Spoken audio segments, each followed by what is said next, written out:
La Biblia contiene 1189 capítulos, 31.102 versículos, 773.693 palabras y unas 3.566.480 letras. No admite ni una más ni una menos. Evangelio significa buena noticia, un anuncio que tiene un contenido positivo. Eso significa evangelio. La palabra canon en griego significa regla. O sea, es un texto que es reglado en el que reconocemos que la Iglesia identifica en él una determinada realidad. Es una regla, es una legislación, es un reconocimiento de la validez de esos textos. Los 4 evangelios canónicos son Mateo, Marcos, Lucas y Juan. La pregunta es, ¿hasta dónde estos materiales tienen realmente una base histórica? ¿Que realmente tengan como origen el Jesús histórico? ¿Cuáles fueron los textos que quedaron excluidos del libro sagrado? Tenemos el Evangelio de Felipe, tenemos el Evangelio de Judas, tenemos materiales referentes a María Magdalena. ¿De qué época datan estos textos y a qué se lo denomina como evangelio apócrifo? Los evangelios apócrifos tienen en común que datan de una época tardía, es decir, de entre el siglo II y el siglo V después de Cristo, cuando ya ninguno de los apóstoles vivía, ni tampoco de sus primeros discípulos. La mayoría de los evangelios apócrifos son de procedencia gnóstica y reflejan una postura totalmente antijudía, en razón de que el judaísmo postula un Dios creador de un mundo material y el gnosticismo postula un mundo material malvado y un Dios que está interesado solamente en el mundo espiritual.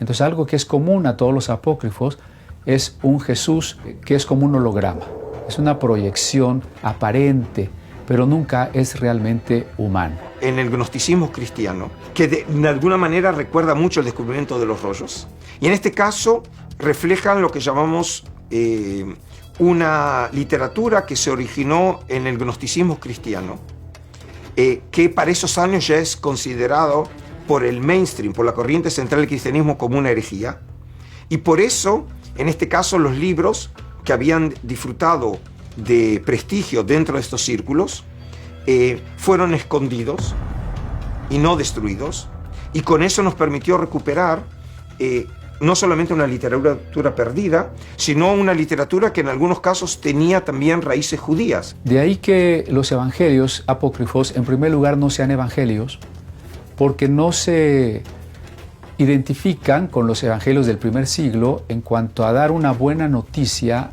de que el Mesías ha llegado, muerto y resucitado, sino que, por lo general, son de un carácter docetista. Es una palabra que deriva del griego docere, que quiere decir apariencia. Para los gnósticos cristianos de los evangelios apócrifos, Jesús aparecía como humano, pero no era verdaderamente humano, porque siendo un espíritu muy elevado no podría realmente haberse rebajado a convertirse en materia.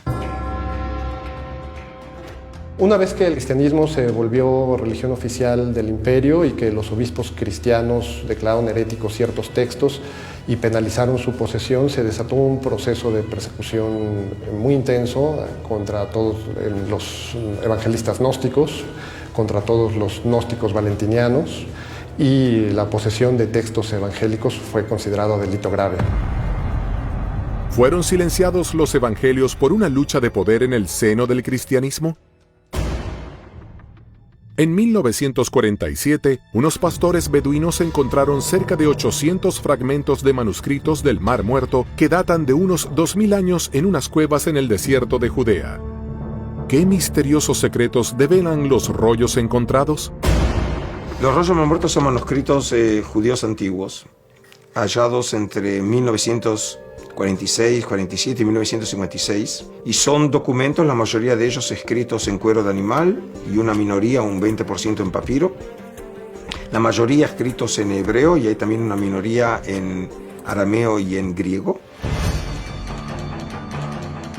En los primeros siglos del cristianismo se desarrolló un silencioso combate. Los gnósticos, que deseaban una relación directa con Dios y que tenían sus propios evangelios, se enfrentaron con una creciente jerarquía de cristianos ortodoxos que solo aceptaban 4 evangelios. Los gnósticos fueron vencidos, pero el descubrimiento de sus evangelios podría darles la palabra nuevamente. Una de las miradas más revolucionarias parece haber sido la de Tomás.